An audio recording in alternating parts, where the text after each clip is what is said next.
반갑습니다. 김용민의 급등 시그널입니다. 저희 급등 시그널은 종목의 대시세가 나오기 전에 나타나는 여러 가지에 대한 신호들, 그 시그널에 대해서 말씀을 드리고 거기에 따른 수혜주들까지 함께 말씀을 드리고 있습니다. 오늘도 영상 시청해 주셔서 너무 감사드리고요. 저희 급등 시그널 채널은 여러분들의 사랑으로 빠르게 성장하고 있습니다. 오늘도 2,000명을 향해 열심히 달려가고 있고요. 여러분들의 사랑으로 빠르게 성장하는 만큼 오늘도 여러분들께서 꼭 아셔야 되는 시장의 이슈와 종목에 대해서 준비해 왔으니까요. 집중하셔서 끝까지 들으시면 좋은 정보가 주실 거라고 생각이 듭니다. 시청하시기 전에 구독 버튼을 그리고 영상 보시고 좋아요랑 알림 설정까지 한 번씩만 부탁드리겠고요. 그리고 또 저희 급등 시그널 시청자분들을 위해서 개인적으로 제가 이 로봇 섹터에 대한 산업 리포트 총정리집을 드리고 있습니다.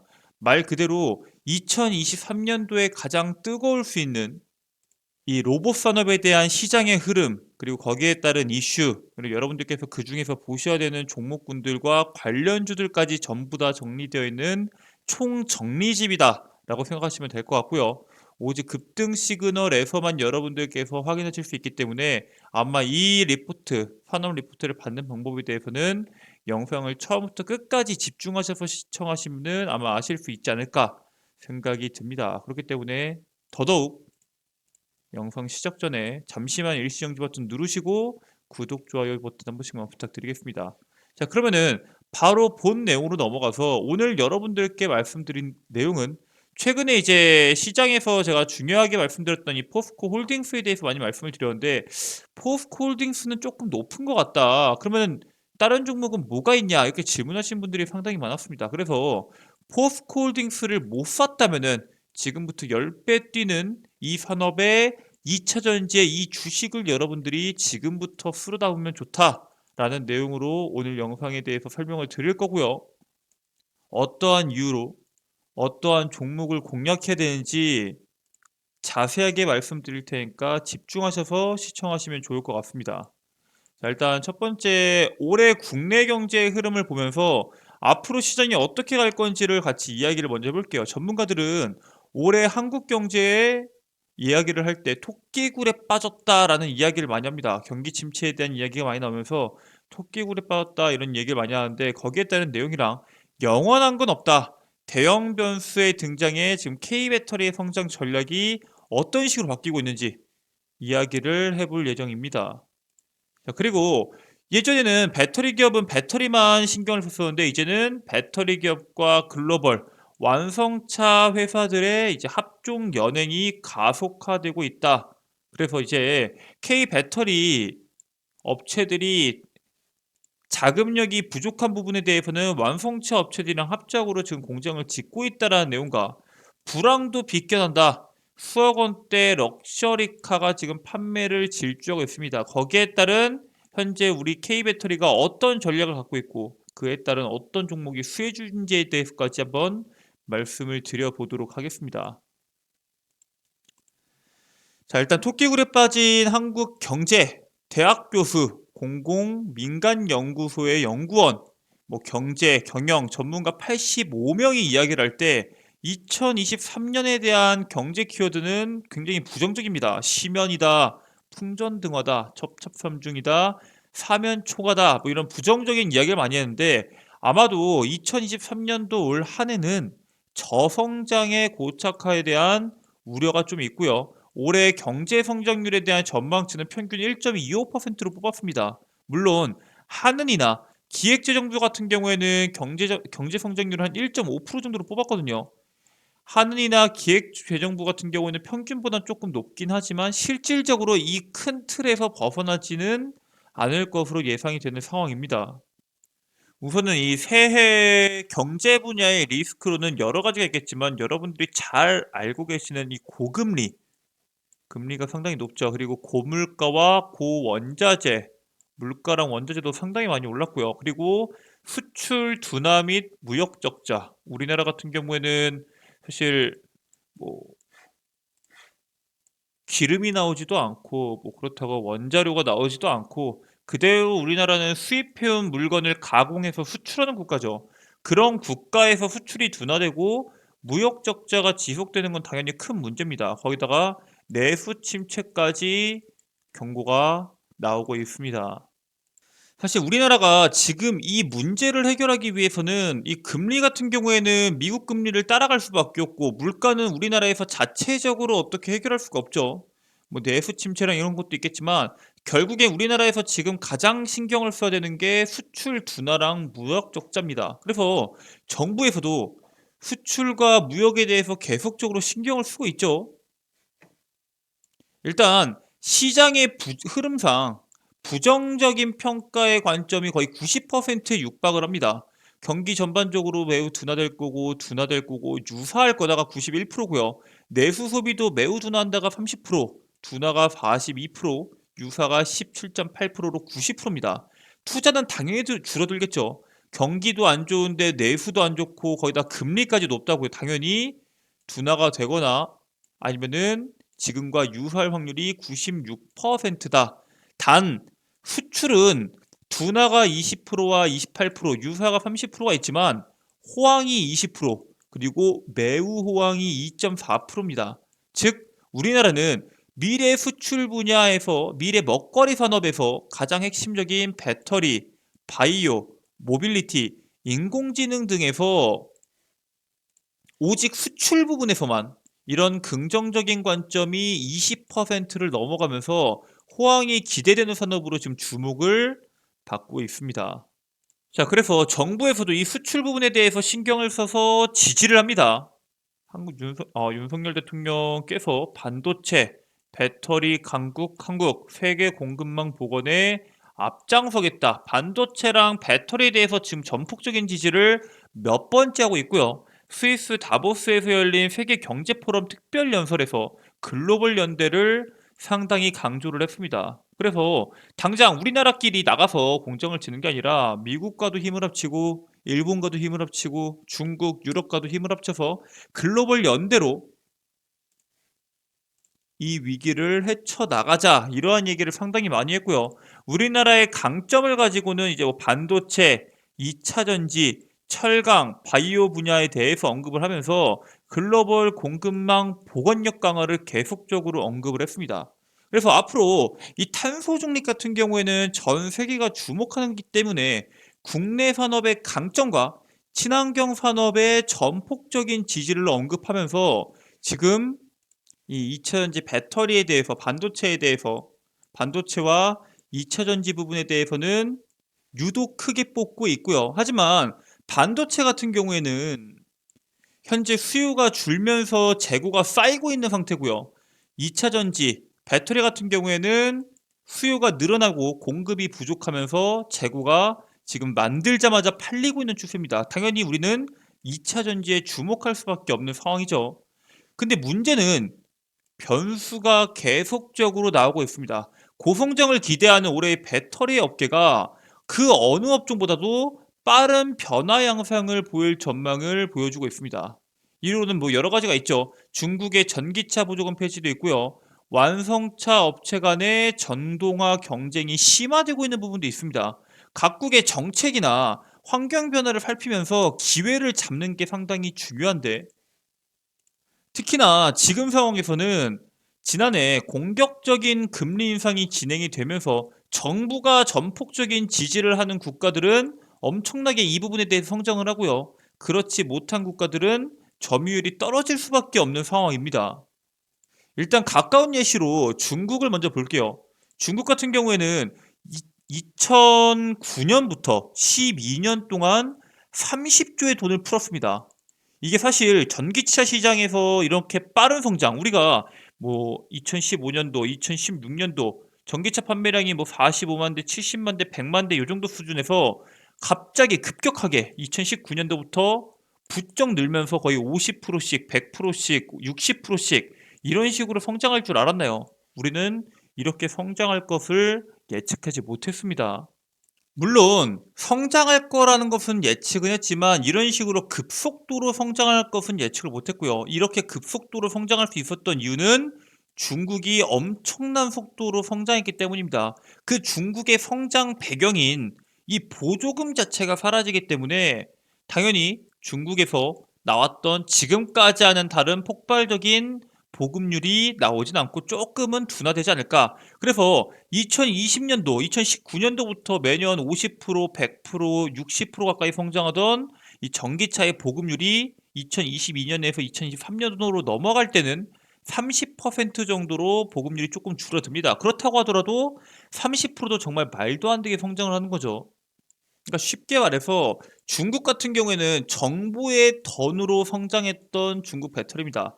2009년도부터 2021년, 2022년도까지 중국 전기차 업체가 받은 총 보조금은 30조에 육박해요. 29조 5,280억이기 때문에 거의 매년 2조가 넘는 금액의 보조금이 들어왔다고 보시면 될 것 같고요. 사실 이게 과거에는 2009년이나 2012년, 2015년 이때는 보조금이 얼마 안 들어가겠죠. 실질적으로 보조금이 본격적으로 들어간 거는 2019년 이후입니다. 그때부터 2022년도까지 엄청나게 보조금을 쓸어 담았고요. 이런 정부의 전폭적인 투자금을 바탕으로 BYD와 CATL이 글로벌 전기차 배터리 점유율을 50%를 넘겼습니다. 전 세계에서 자동차에 대한 시장 규모가 한 8천조 정도 되거든요. 그 8천조 중에서 배터리 가격이 40%이기 때문에 실질적으로 한 3,500조 정도가 배터리에 대한 시장 규모가 될 겁니다. 미래에요. 물론 지금은 8천만 대에 대한 자동차 중에서 1,000만 대 정도가 지금 전기차기 때문에 이 정도가 아니지만 모두가 전기차가 된다고 했을 때는 8천조가 전기차에 대한 시장 규모가 되겠죠. 자, 근데 만약에 지금 상태를 유지한다면 이 중에서 3,500조는 중국이 갖고 간다는 뜻입니다. 그렇기 때문에 지금 이제 10%밖에 도입이 안 됐을 때 지금부터 점유율을 계속적으로 늘려가는 게 중요합니다. 지금까지는 중국이 자동차 시장에서 판매 두각을 보이지 못해 왔었는데 과감하게 내연기관차를 포기하고 전기차 2009년도부터 돈을 쏟아부으면서 자리를 잡아왔기 때문에 이런 식으로 점유율을 차지했던 거고요. 이제 문제는 중국에서 그동안 뭐 한국산 배터리를 쓰지 말아라 이렇게 말을 하진 않았지만 이게 미중 갈등이 지속되고 있는 가운데 자국산 배터리 탑재를 우선시하는 분위기가 이어지면은 국내 배터리 업계가 중국에서 성공을 할 수 있을까요? 쉽지가 않다는 거죠. 그렇기 때문에 우리나라 같은 경우에는 유럽도 공략을 하고 중국도 공략을 하고 미국도 공략을 하겠지만 실질적으로는 미국과 유럽에 조금 더 포커스를 잡아야 되는 게 사실입니다. 자, 그리고 이제 시장 분위기가 많이 바뀌었죠. 옛날에는 지난 몇 년 전, 3년 전, 2년 전만 하더라도 전기차는 테슬라다라는 공식이 분명히 있었죠. 지난 수년간 전기차는 곧 테슬라로 여겨질 만큼 기존 완성차에서는 볼 수 없었던 이 다양한 기술, 비전 이런 것들로 상징성이 상당히 컸거든요, 테슬라가. 근데 지금은 어떤가요? 지금은 거품이다라는 얘기부터 해가지고 이제 수요가 둔화된다. 기존 완성차 업체들한테 점유율을 뺏길 거다. 이런 부정적인 내용들이 계속 나오고 있죠. 이 문제가 신생 전기차 기업인 이 루시드 지난해 7,100대에 대한 전기차를 생산했거든요. 기대치가 이제 6,000대에서 7,000대였는데 약간 상회했죠. 목표치를 약간 상회했고 테슬라뿐만 아니라 뭐 신생 기업부터 전통 완성차 업체들까지 같이 성장을 하고 있어요. 예전에는 테슬라만 압도적인 성장을 했기 때문에 이 점유율을 꽉 잡고 갔었는데 이제는 2차 저차 할 거 없이 모든 전기차들이 모든 완성차들이 전기차 산업에 뛰어들었고 다 같이 성장하다 보니까 테슬라는 점유율을 점차적으로 뺏길 수밖에 없습니다. 물론 현재까지는 압도적인 1등, 압도적인 규모를 유지는 하겠죠. 근데 문제는 이전과는 좀 분위기가 달라졌죠. 기존 완성차 업체들의 전기차 제조 역량이 엄청나게 빠른 속도로 올라오고 있습니다. 이미 자동차를 만들던 회사이기 때문에 그거를 전기차로 바꿔서 전기차에 대한 성능과 제조 역량을 빠르게 올리는 데까지는 문제가 되지 않는다는 거죠. 그래서 고객사에 따라서 배터리 업계의 실적이 갈릴 수도 있습니다. 즉 삼성 SDI가 BMW에다가 투자를 하고 배터리를 LG 엔솔이 테슬라한테 제품을 납품을 하는데 테슬라가 만약에 삼성 BMW한테 완전히 밀리면서 지금이야 많이 팔리지만 나중에 테슬라 1년에 한 500만 대, BMW는 1년에 2천만 대 이렇게 팔려버리면은 오히려 배터리 업계 중에서는 삼성 FDI가 더 수익이 많이 나올 수밖에 없다. 즉 업계 실적이 고객사에 따라서 갈 수도 있기 때문에 사실 이제 선택도 상당히 중요하게 잘 하셔야 됩니다. 그래 방금 말씀드렸던 것처럼 이번에 삼성 SDI의 호실적의 배경은 BMW가 전기차 판매를 상당히 잘했기 때문에 거기에 따른 호조가 뒷받침이 된 게 아니냐라는 분석이 많이 나오고 있고요. 사실 지금 같은 경우에는 공급의 양이 너무 적고 수요가 너무 많다 보니까 현재는 완전한 내 편이 편이 없습니다. 물론 나중에 시간이 지나면은 이제 연계되어 있는 상호 간의 파트너십이 구축되어 있는 기업들끼리 배터리를 생산할 수 있긴 하겠지만 지금 같은 경우에는 전기차 배터리 업계 간의 파트너십 구축과 재편이 상당히 빠르게 이어지고 있습니다. 우리나라만 하더라도 LG 엔솔과 혼다, 일본 기업과 한국 배터리 업체 이 첫 전략적 협력 사례죠. 그렇기 때문에 이제는 적기 배터리 양산을 위해서라면은 그동안 손을 잡지 않았던 일본과도 손을 잡고 반대로 주된 파트너사란 개념도 점차적으로 사라지고 있습니다. BMW도 삼성 FDI와 거의 십몇 년 동안 파트너십을 구축했는데 이제 뭐 CATL이랑 뭐 한해 BYD랑 한해 이런 얘기도 나오고 있고 SK랑 포드 같은 경우에는 미국에서 지금 공장을 짓고 있음에도 불구하고 튀르키예에 대해서는 LG 엔솔이랑 포드가 손을 잡는다 뭐 이런 얘기가 나오고 있죠. 점차적으로 주된 파트너사라는 개념이 없어지고 있는 추세는 맞는데 그거는 지금 시점입니다. 즉 지금 막 수요가 너무나도 많아지면서 공급량이 못 따라가기 때문에 일단은 생산을 하자라는 관점이 상당히 크고요. 지금보다 더 많은 파트너십에 대한 체결과 와해 사례는 한동안 나올 수 있는 게 사실입니다. 그래서 이미 많은 완성차 배터리 업체들이 힘을 합쳐서 북미 시장에 뛰어들고 있는 상황이죠. 국내 배터리 3사도 마찬가지로 북미 시장에 엄청나게 투자를 공격적으로 진행을 하고 있습니다. 자, 그래서 어떻게 투자를 하나 보면은 자, 파란 색깔이 삼성 SDI, 빨간 색깔이 LG 엔솔, 이 살구 색깔이 SK온입니다. 보면은 딱 봐도 여러분들 삼성 SDI는 이 스텔란티스 합작 하나밖에 안 보이죠. SK온 같은 경우는 아까 말씀드렸던 포드와의 합작 두 가지와 SK온의 조지아주에 대한 공장 하나가 있습니다. LG 엔솔 같은 경우에는 애리조나주에 하나 있고요. 그 다음에 GM과의 합작사가 엄청나게 많고요. 그 위로 스텔란티스와도 합작사가 있습니다. 여기에 추가되는 게 뭐라고요? 혼다와의 배터리 공장이 추가가 됩니다. 이렇게 봤을 때 아니 삼성 SDI는 점유율을 잡을 생각이 없냐? 지금 그냥 이거 명목상 공장을 지어놓은 거 아니냐 생각하실 수 있는데 사실 이 세 기업에 대한 투자 전략이 좀 다릅니다.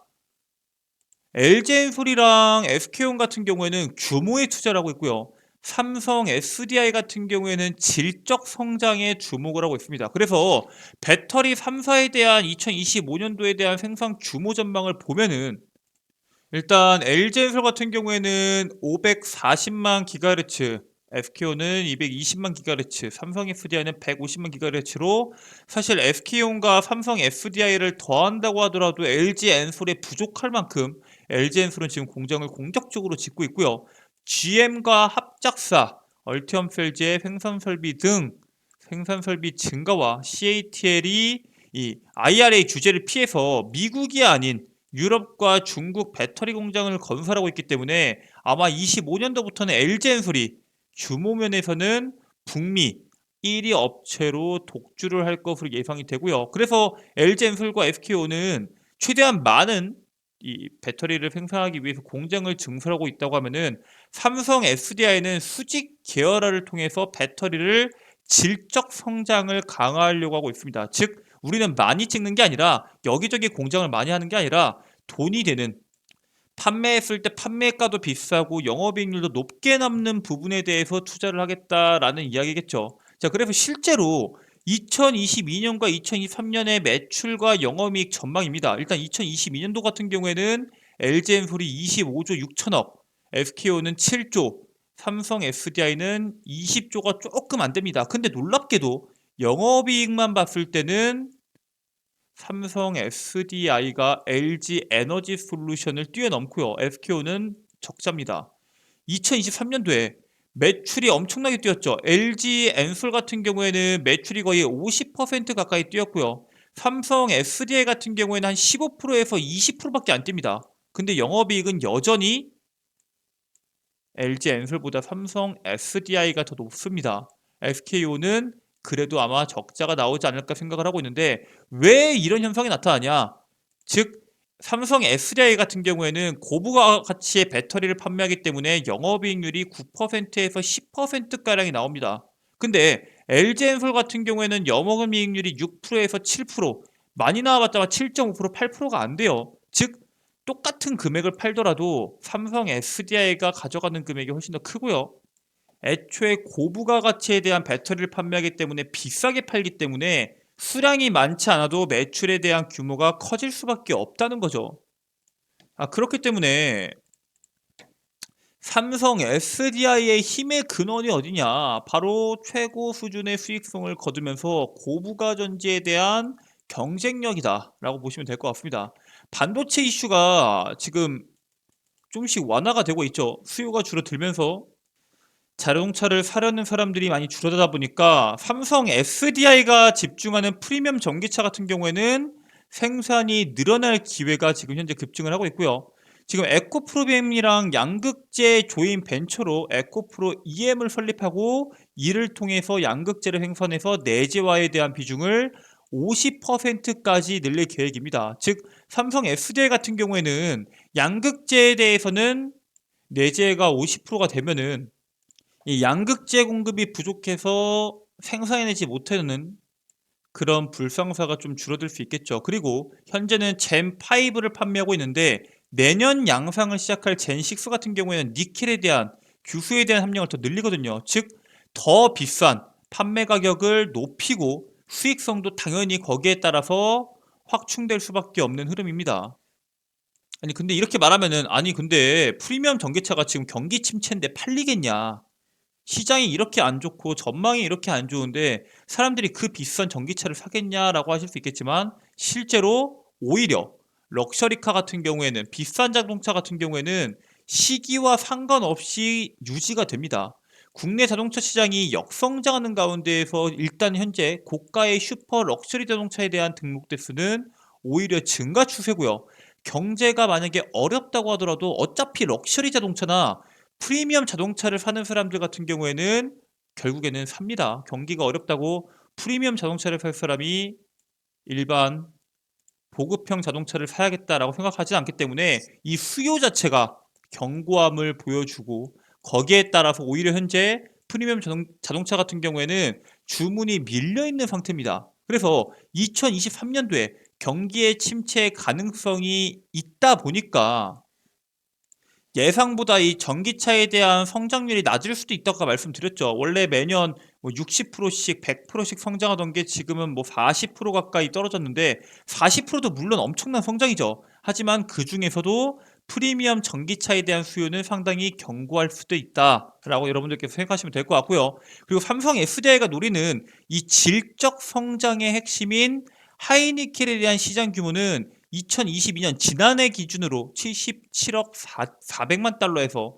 다가오는 2030년도까지 710억 8천만 달러로 10배 이상 성장합니다. 그러니까 우리는 하이니켈, 양극재 이렇게 10배 이상 성장하는 경기 침체가 오더라도 수요에 대한 견고함을 보여주는 이러한 종목군들에 대해서 주목할 필요가 있고요.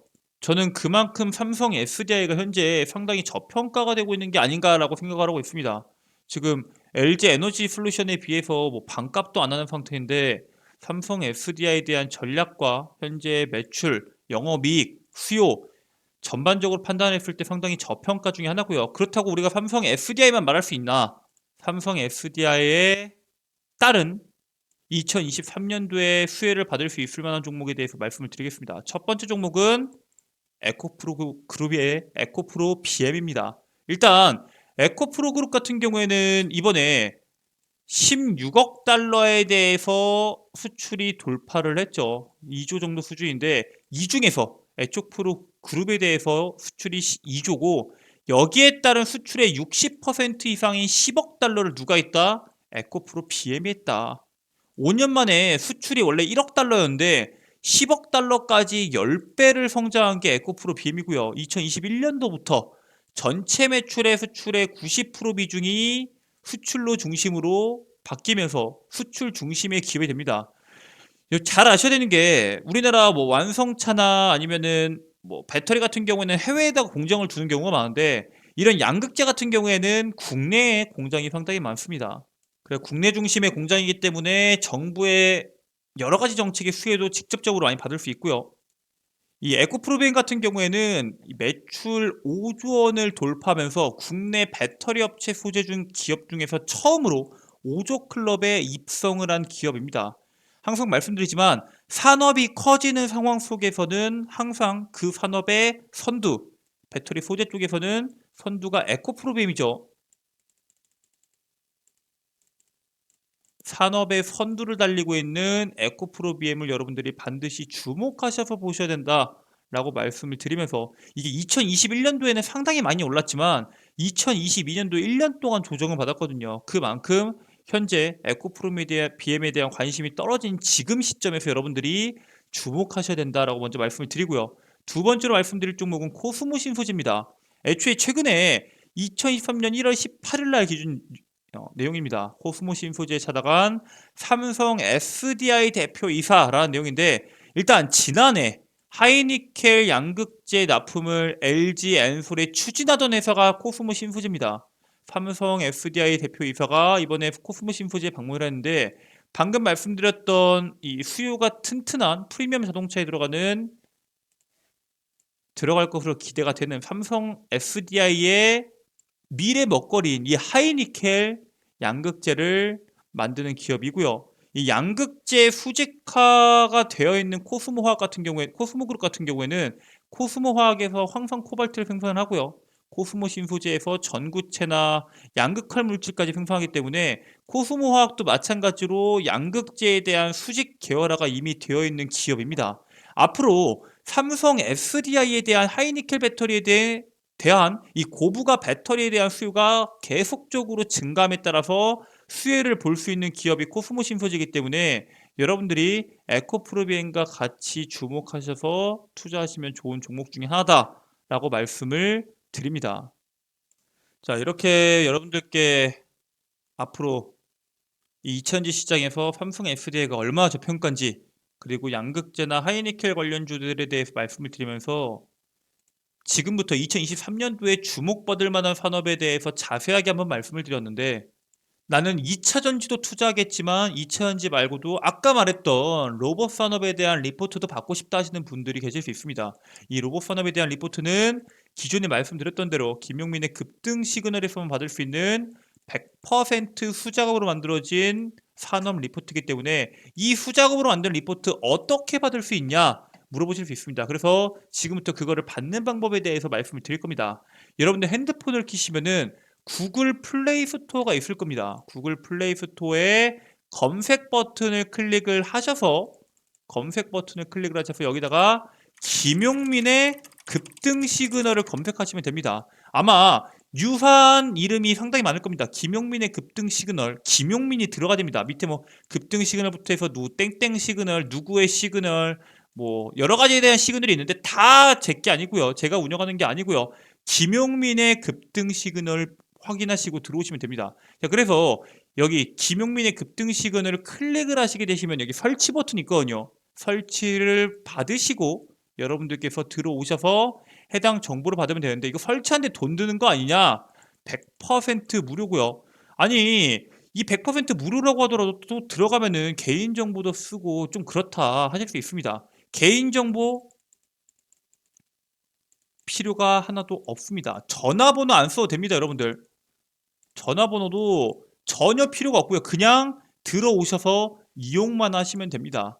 아니 이거 돈 드는 것도 아니고요. 개인정보도 필요 없기 때문에 들어오셔서 이용만 하시면 되는데 들어오시게 되면은 이런 식으로 나올 겁니다. 여기 보시면 김용민의 급등 시그널 맞는지 확인을 해 주시고요. 이 중에서의 급등 추천주라고 적혀 있는 거를 클릭하게 되시면은 구독자 1000명 기념 상반기 로봇섹터 총정리라는 글이 있습니다.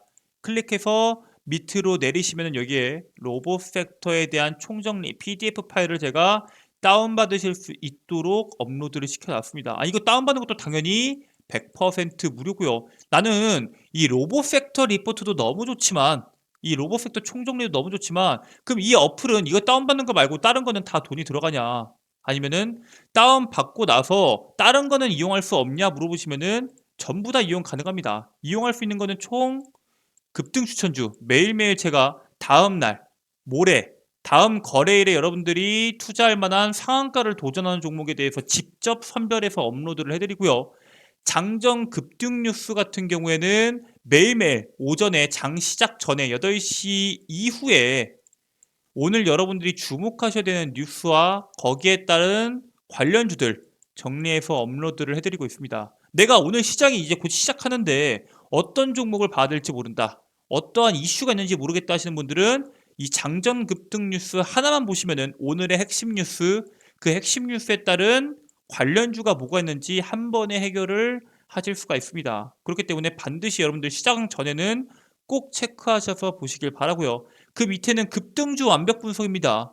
시장에서 매일매일 나오는 강한 상승의 종목군들이 있죠. 그 상승 종목군들의 이슈가 뭔지, 그리고 올라갔던 종목이 왜 올라갔는지, 어떠한 재료를 갖고 있는지 정리한 내용입니다. 여러분들께서 여기에 있는 모든 내용들 100% 무료로 이용 가능하고요.